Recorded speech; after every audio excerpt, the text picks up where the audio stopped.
Зошто луѓето не можат да се откажат од употребата на шеќерот, иако знаат дека тоа е лошо за нивното здравје? Повеќето од нив не можат да го направат тоа, бидејќи шеќерот предизвикува зависност, како што истражувањата покажуваат подеднакво како зависноста од дрога. Меѓутоа, доколку навистина сакате да го ослободите организмот од дејството на шеќерот, можете да го сторите тоа само за 10 дена, но потребно е темелно да се почитуваат неколку правила. Во продолжение, ви нудиме дел од нив. Одлучете се за детоксикација. Најнапред, поставете си себе си неколку прашања, како на пример, дали сум зависник од шеќер?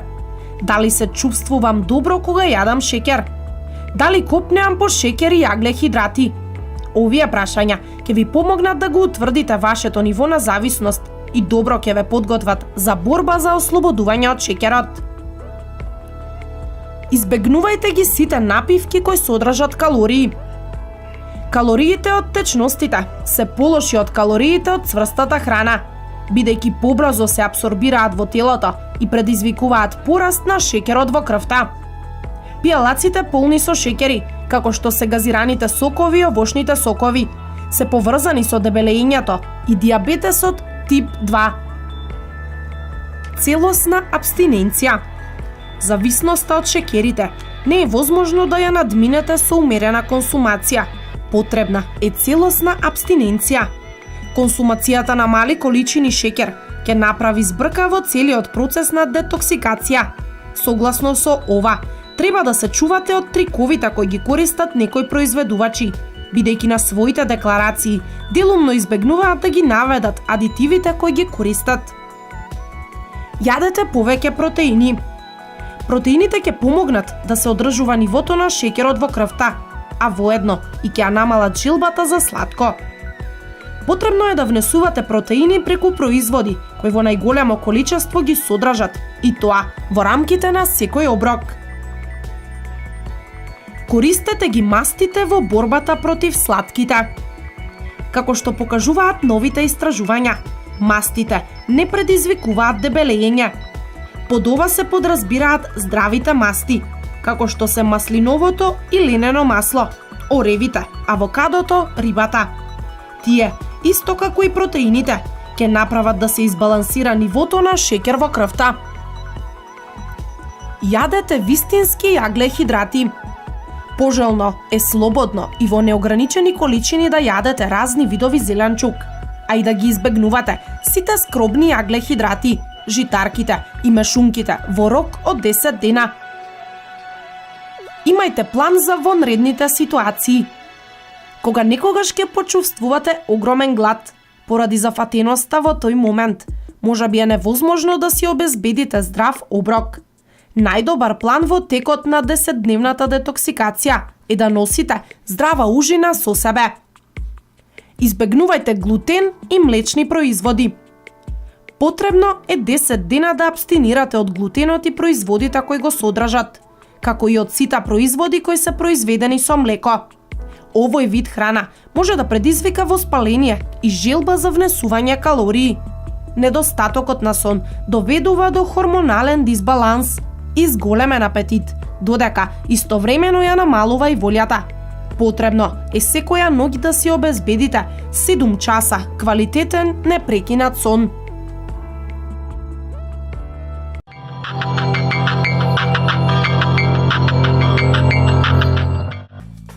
Велат дека оцетот од јаболки може да излечи многу проблеми, од запаление на грлото до лошиот здив.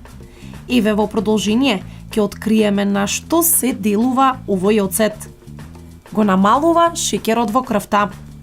Докажано е дека ја намалува чувствителноста на инсулинот. Оцетот од јаболки може да го одложи, дури и спречи развојот на дијабетесот тип 2. Го смирува желудникот. Желудникот, обстипацијата, надоен стомак, гасови на среќа, добрата бактерија од јаболковиот оцет може да помогне во разложувањето на храната и така да ја улесни столицата. Му помага на болното грло. Вирусите не ги сакаат киселите ситуации. Од таа причина плакнете ја устата со јаболков оцет, кој ќе ви помогне да ги убиете вирусите и бактериите. Ги намалува запаленијата. Колку и да се трудиме доволно да спиеме, да го одбегнуваме стресот и консумирањето на шеќерот и кофеинот, сепак не сме совршени. После малку сон и премногу сладки, запалението во телото може да стане проблем за многу работи. Јаболковиот оцет, кој го минува процесот на ферментацијата, полн е со здрави бактерии и ензими, кој вашиот систем ги обожува. Го успорува процесот на старење. Доколку поминете со јаболков оцет на масна кожа, може да ви го изедначи тенот, но со плакнење на лицето со јаболков оцет можете да го успорите процесот на старење на кожата. Антиоксидантите, бета-каротенот, калциумот и калиумот служат како чувари на нашите станици и не даваат да старее кожата. Јаболковиот оцет го брка лошиот здив. Добрите бактерии од јаболковиот оцет ги убиваат токсините и од таа причина одлични се за убивање на лошиот здив. Доколку ја плакнете устата со јаболков оцет или го пиете, како што споменавме, нема потреба да се грижите за лошиот здив. И велат дека јаболковиот оцет е одличен, природен избелувач на забите. Токму затоа, вреди да пробате како делува овој оцет.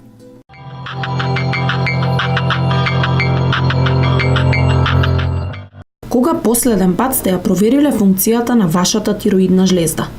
Тироидната жлезда се наоѓа во предниот дел на вратот.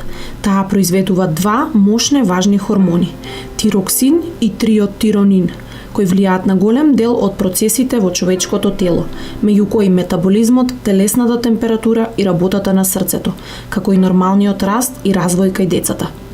Проблемите се појавуваат кога тироидната жлезда станува прекумерно активна или пак премалку активна. Ваквите пореметувања можат да се јават како резултат на генетски предиспозиции, бременост, стрес, автоимуно заболување, лоша исхрана и токсини од опкружувањето на кои сме изложени секојдневно.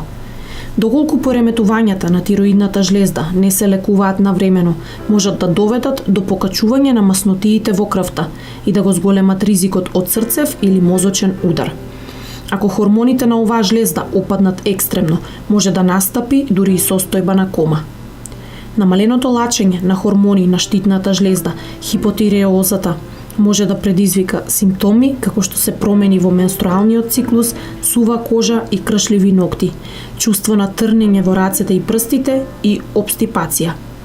Хипертиреозата или зголемото лачење на хормони исто така предизвикува промени во менструалниот циклус, но тие се обично придружени од други симптоми како што се проблеми со видот, чувство на слабост во мускулите, треперење на раците и диареја. Хипотиреозата се јавува почесто од хипертиреозата. Проблемите со тироидната жлезда се многу чести кај новороденчињата. Децата во развој и кај жените, особено во периодот после 40-та година. Доколку овој проблем не се воочи навремено, може да предизвика сериозни здравствени нарушувања. Еве некои симптоми кои укажуваат на нарушувањата на тироидната функција. Стручните лица препорачуваат проверка на тироидната жлезда во следниве случаи: нагли промени во телесната тежина, оток во пределот на вратот, промени во пулсот, промени во расположението и енергијата, опаѓање на косата, промени во телесната температура, во случај на неплодност кај жената, кај новороденчињата, бидејќи нарушената работа на тироидната жлезда може да доведе до ретардираност, кај децата со нарушен раст и развој.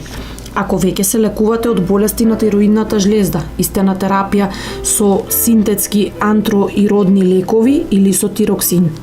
Ако сте на некаква терапија со лекови кои можат да предизвикаат промени на функцијата на тироидејата. Ако имате нетироидно автоимуно заболување. Ако имате повеќе од 40 години. Ако патите од несоница или анксиозност.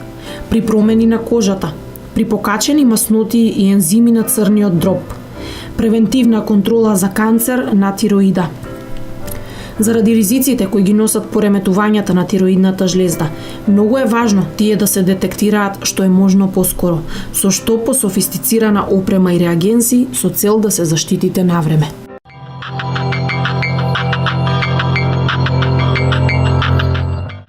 Мигрената се опишува како една од најчестите и најнепријатните болки кои се појавуваат кај луѓето.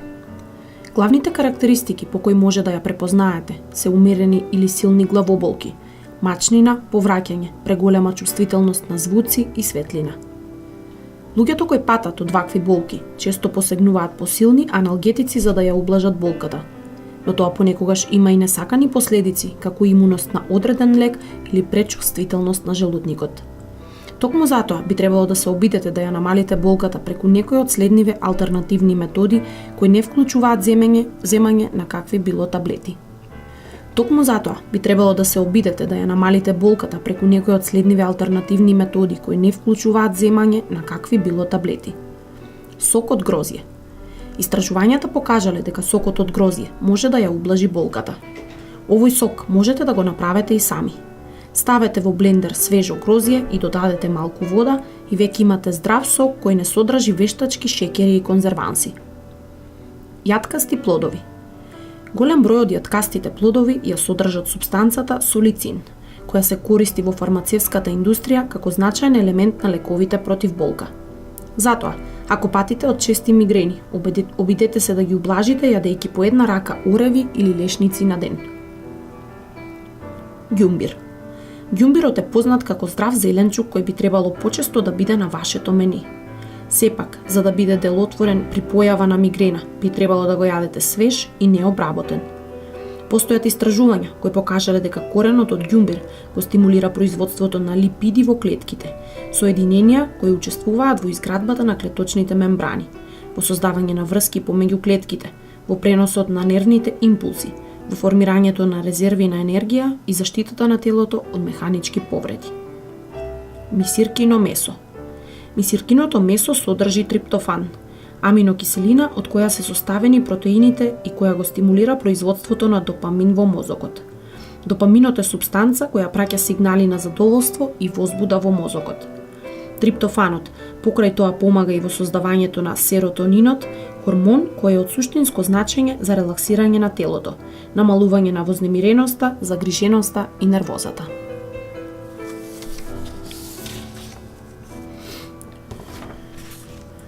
Природна мешавина на растенија. Ѓумбирот, нането и лутите пиперки може да помогнат во ублажувањето на главоболките. Овие три состојки, измешани заедно и натопени во топла вода околу 15 минути, ќе ви дадат природен билен чај за болки. Ако не сте љубител на чај, аналгетиците може да ги замените и со сок од лимон и лаванда. Оваа лимонада ќе го смири и намали интензитетот на болката. Мали дози на кофеин. Иако поголеми дози на кофеин може да предизвикаат главоболки, малите количини на кафе или сок кој содржи кофеин имаат способност да ја ублажат болката.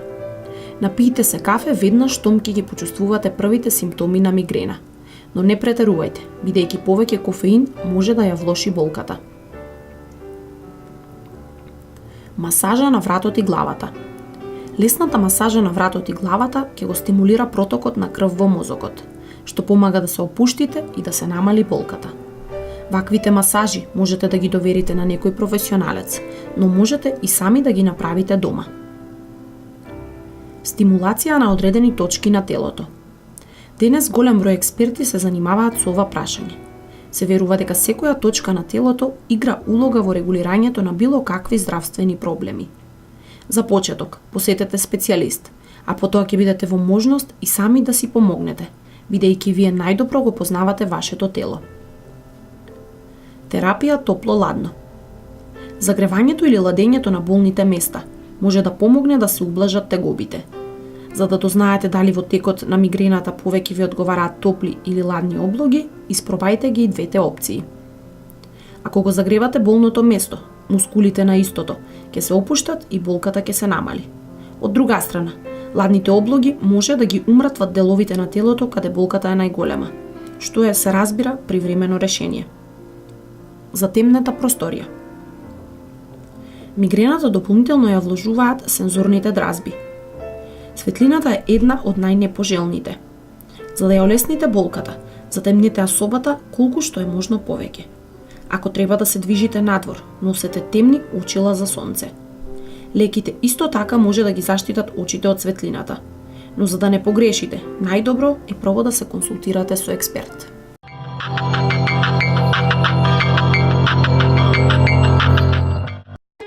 Јапонското јаболко е вистински извор на здравје. Тоа е богато со антиоксиданси и витамини, како А, С и К. Антиоксидансите го штитат организмот од последиците на оксидативен стрес, што може да помогне во јакнење на имунитетот и одбраната од болести. Последиците од оксидативниот стрес често се поврзани со хронични заболувања, како срцеви болести и разни видови рак. Јапонското јаболко е богато со диетални влакна кои се пресудни за добро функционирање на дигестивниот тракт. Диеталните влакна го стимулираат варењето и помагаат при проблеми со обстипација и поттикнување на цревата, што резултира со исфрлање на токсините од организмот. Ова вкусно овошје, покрај витамините, е и одличен извор на зеаксантини. Овие антиоксиданси, кои често се нарекуваат витамини за очи, ги штитат очите од заболувања кои се карактеристични за постарите личности, како катаракта и макуларна дегенерација, намалувајќи ги ефектите од оксидативниот стрес. Неодамна направено истражување покажало дека јапонското јаболко содржи високо ниво на диетални влакна, минерали и феноли, кои се од пресудна важност во борбата против атеросклерозата, која е главна причина за срцевите болести. Научниците тврдат дека високата содржина од диетални влакна, феноли и минерали го прават јапонското јаболко многу пожелно во антиатеросклеротичните диети. Еден плод јапонско јаболко содржи 12,6 мг витамин С, што е 21% од препорачливиот дневен внес на овој витамин. Со тоа, ова овошје го јакне имунитетот и го штити организмот од слободните радикали. Јапонските јаболки се одличен извор на диетални влакна, со оглед на тоа што содржат 6 грама влакна во еден плод, што изнесува 24% од препорачаниот дневен внес. Диеталните влакна се клучни за слабење бидејќи го забрзуваат метаболизмот и го намалуваат апетитот.